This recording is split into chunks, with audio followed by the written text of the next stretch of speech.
我先問你一個問題，18歲到25歲這7年，你覺得是用來幹嘛的？大部分人可能會說讀書、畢業、找工作，然後迷茫，甚至還有可能早去結婚生子的。其實我可以負責任的告訴你，全錯了，你的回答全錯了。這7年的時間是你這輩子賺錢成本最低的，是你試錯成本最小的，是你翻身概率性最大的黃金7年。為什麼我會說是這7年呢？因為這7年怎麼過，就取決於你30歲之後，你到底是開着寶馬和路虎，還是說擠着公交和地鐵，是住自己的房子，還是住着租的隔斷，再或者說是你去挑別人，還是說讓別人来正在挑你。如果说你正在18歲到25歲這個年紀的，我應該是叫兄弟吧，可能你刷到我這條視頻呢，就直接滑走了，也不會往下看，因為你覺得跟你沒有多大的關係。再或者說呢，你可能不信認為是在瞎講，沒關係，真的沒關係，我只講給那些能夠留下來聽的朋友。因為這個視頻一定會有超過30歲或者35歲以上的朋友他在聽，而且他們一定会在評論區告訴你，我講的是真的還是假的，我講的是对的還是錯的。因為我現在講的事情，他們已經完全經歷過這個時期了，所以說他們不會講假話。因為他們現在是開着寶馬和路虎，還是說在擠着地鐵和公交，他们的心裡是最清楚的。也就是说，我講的這7年也非常的符合他們這7年，所以說他們完全知道是正確的還是錯誤的當然過了35歲以上的朋友，你也可以把我現在講的這些話，你認為有道理，可以分享給你的孩子，也許多年以後你的孩子比你先開上了寶馬和路虎，這個也說不定。那麼為什麼我會說是偏偏這7年呢？就是你想一想，我這個視頻沒有打草稿我就講到哪兒說到哪兒，好吧，就跟大家當聊天了，就講到哪兒說到哪兒講完了之后我們就結束。就18歲以前，你想一想，你的人生其實不是你的人生，是別人給你規劃的人生。學校給你排的課表你必須照做，爸媽給你定的規矩你必須按時去完成。25歲以後，你的人生就會被這個現實所綁票，被這個現實的生活給綁票了。為什麼？房貸、車貸、家庭、孩子，上有老下有小，就是每一件事都是在瘋狂的搶你的時間，你的時間不夠。所以說只有18歲到25歲這7年的時間，它是你自己能夠說了算的。你想想是不是這樣的只有這7年你自己說了算，因為這7年你沒有任何的家庭負擔，你也沒有任何房貸這種車貸的壓力，你的身体年輕，熬夜能扛得住，關鍵是你的腦子學東西還快，學了東西還不容易忘記，最關鍵的是你能夠摔得起。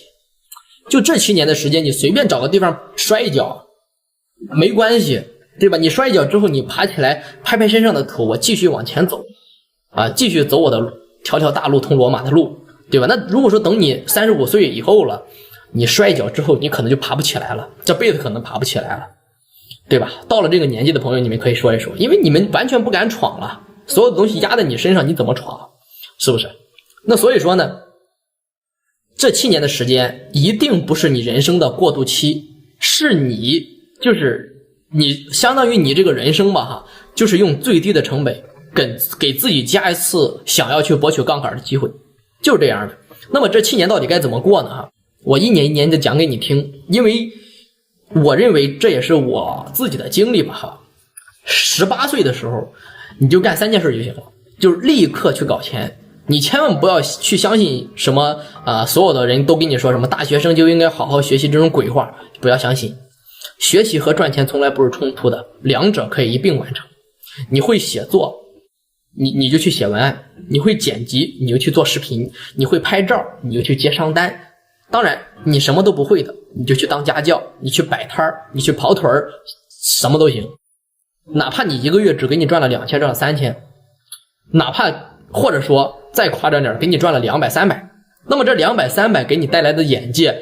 比你問你的父母張口去要2000、3000這種的生活費要有用的多，要升華的很多這第一點。再就是一定要戒掉你的學生思維。什麼叫學生思維就是等着被安排，就等着被安排。什麼叫等着被安排？就是等着別人告訴你答案，等着別人給你布置作業，等着畢業了之後再開始。其實你到了社會之後，你就會发現這個社會上沒有人給你劃重點，全都是坑，沒有人給你布置作業，不是說給你布置完作業你做完了之後就給你獎勵，不是這樣的。你不主動，你就永遠是在原地一點都不動啊。這是第二個。第三個呢，我認為就是一定要開始存钱，哪怕你一个月存100存200，你一年也就是存個1000 2000，別看不上。這筆錢不是說讓你去亂花的，也不是說讓你攢多少變富有，是攢給你未來做某件事的啟動資金。18歲窮一定是不丟人的，誰都窮。25歲如果還窮，那你就是你自己的問題了，好好考慮考慮。這是18歲。19歲的時候呢，我認為在這個年紀就是瘋狂的尋找自己的天賦。怎麼找？瘋狂的去試錯，別害怕失敗啊，別害怕丟臉，你丟的臉就是以後你能夠賺到的錢。那麼這個階段可能你看起來自己做過很多的蠢事，比如說我擺個攤我都擺賠了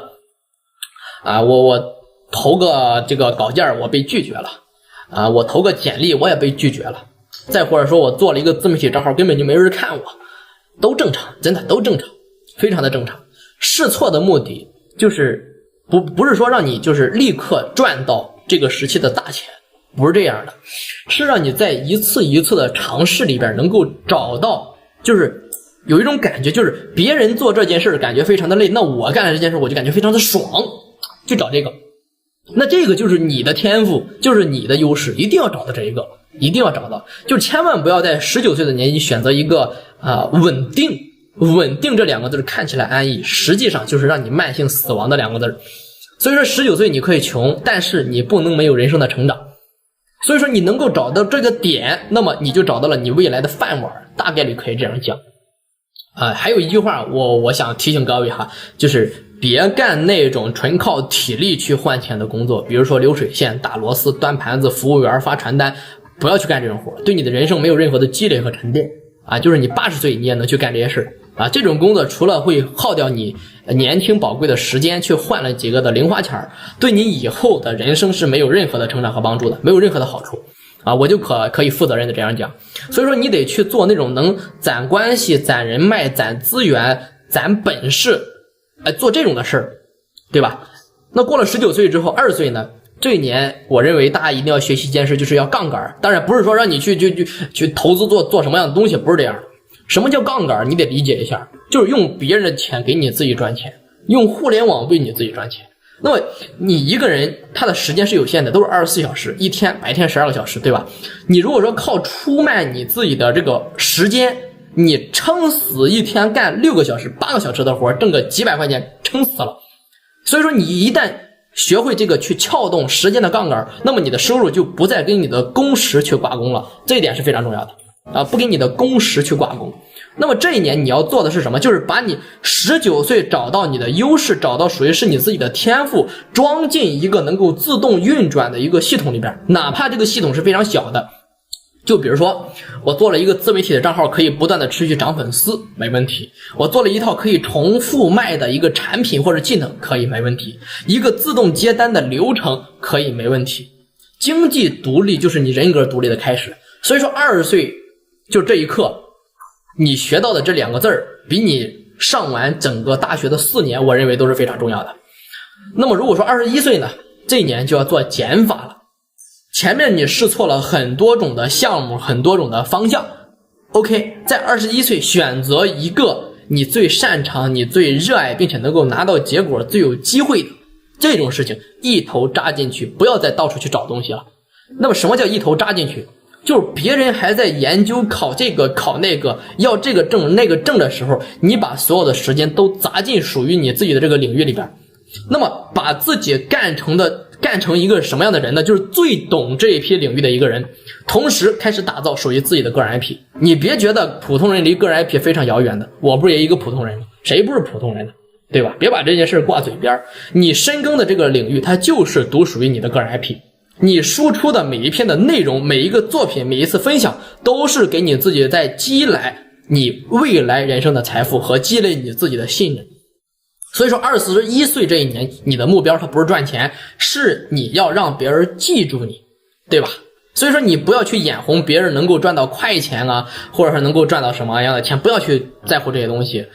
賺錢的人都是懂行的人，這句話一定要記住。所以說你奔着某一個領域去做成一個小的專家，就這樣去做。那麼你這一年的目標呢，你可以具體一點，你攒下個3萬，攒下個5萬。那你可能覺得这3-5万就是不好挣，对不对？但是只要你的路子对，你的方法对，你爱好这個行業，你能夠做得好這個行業，這一年3-5萬真的不算太多，不算太多，減少你的花銷不算太多，好吧？那22歲呢，這個時候我感覺大部分人都應該是畢業了，畢業了之後等着幹嘛？面試、找工作、投簡歷、等通知，把自己包裝成一個商品，等着別人來挑你。那如果說你前面的人生是按照我的那個路子走的，那你現在是一個什麼樣的情況？你要忙着放大你自己能夠賺到錢的那種結果。等21歲深耕的那個領域裡邊，那麼之前所做的事情就在這一年給你有相应的回報。那麼你要做的就是放大你的這個回報，加人手、加渠道、加內容、加曝光。我要讓別人來為我工作，這是你考慮的。同樣是22歲，別人在問你們還要不要人呢？你們還需不需要工人呢？你在想什麼？我要不要再招一個人？我要不要再擴大我的团隊？差距就是這樣拉開的。你別覺得我講的很誇張哈，一點都不誇張。22歲真能做到這個程度的人，他是真實並且真實存在的。我相信我的粉絲當中有，評論區也會有，你身邊的朋友也會有的，這是真實存在的。而且他們身上都有一個共同點，就是比你就是早4年就開始做這件事了。所以說22歲你的目標就是賺到你人生當中的第一個10萬就可以了，也不需要給自己定太多，10萬不算多哈，但是呢，這是你頭一回不靠你的爹不靠你的媽能夠，對吧？包括不靠運氣，全憑自己掙來的生活費，這是你的能力。那麼這10萬呢，就讓你的兜心裡非常有底氣，讓你覺得原來我也可以，原來我並不是多麼準。那23歲呢，這一年一定要完成一個思維的升級，就是賺錢就是靠做事情賺錢升級到我能夠靠管道去賺錢。什麼意思哈？就賺錢你是幹一單收一單，幹一單賺一單。那建管道就是你躺下睡覺的時候，它還有不斷的收益能夠流進來。所以說這一年你應該學習的是什麼？理財、投資、存錢，錢生錢。當然不是說盲目的讓你去做些這些事兒哈，是把你前面攒下的那些錢當成一個雞，讓它去下蛋，就非常的簡单。你可以從最基礎的開始同時呢，你可以篩選你這一期，如果說大家感興趣的話，你們可以在評論區單獨告訴我，單獨給你出一期這個視頻，因為這個講的需要方面有很多不然的話大家容易誤解那麼最重要的呢，就是同时還去筛選一下你自己的圈子，遠離負能量的人，遠離天天抱怨的人，遠離那些對吧？一說幹什麼就不行的人，這些人只會拖你的後腿就是去認識一些比你更厲害的人，去認識一些比你更有錢的人，去認識一下能帶你成長的人，這是關鍵。在什麼樣的圈子裡面混成什麼樣的人就是你身邊的5個人的財富的平均水平就是你的水平，這句話是真的。你不信的話，你可以自己看一看，這句話是真的就是24歲到25歲呢現在是到了25歲就這2年吧，我認為是一個衝刺的階段。也就是說你前面6年有了自己的鋪墊，那麼你這2年就需要做的就是把之前完成下來的原始積累的這件事，積累的你的第一桶金，積累的你的資源，積累的你的能力，你的人脈，積累的你的底氣，各種的東西就是反正就是一句話，就是把你的底都打牢了。已经什么叫底都打牢了？不是说你现在身上非得有多少现金，有多少的资金，而是你有一套能夠屬於讓自己賺錢的路子，就一個叫什麼打得響的個人招牌，一幫關鍵的時刻還能夠幫得上你的朋友，這些都算。還有一顆能夠經得起自己折騰的心，就這些如果都備齊了之後，30歲以後你就能夠輕快不少，開上寶馬的可能性就會80%以上。但是越到最後衝刺的時候一定要小心哈，這是我過來的經驗告訴你。就很多人都是顛倒在了黎明前的一晚上，賺點小錢就飄了，有點成績就鬆了，就这2年呢，你对自己一定要狠一點，別在沒有任何意義的事情去事上去耗時間，別為了一點那種男女的感情就要死要活的，別為了雞毛蒜皮的一點小事就不斷的內耗自己。有錢才有底氣，有錢才有選擇權，有錢才有尊嚴。這句話不是拜金，是你進入社會，我告訴你的成年人的世界的遊戲規則，它就是這樣的。25歲，如果說你一年能夠賺到10萬，你已經跑贏了大部分的同齡人，你算是完完全全站穩了。你有了抗風險的能力，你有了能夠面對生活的這種資本。那說到這兒，我肯定有朋友跟我說哈，我現在已經過了25歲了，是不是晚了？我告訴你不晚，真的不晚，30歲也不晚。為什麼這樣說？雖然說不晚，但是你需要付出的代價會比你18歲他的開始的這個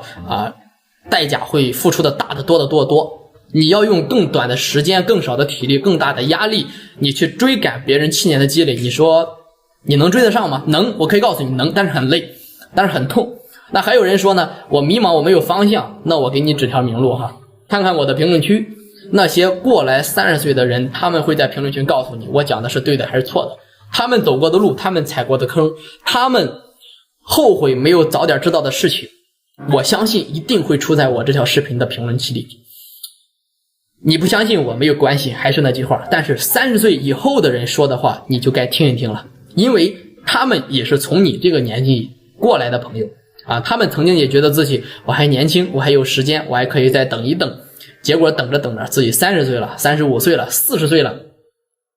對吧？一切全完了。所以說種一棵樹最好的時間就是10年前，其次就是現在。如果说您現在正好是18到25歲的這個年紀，這條視頻我認為是你這7年最值得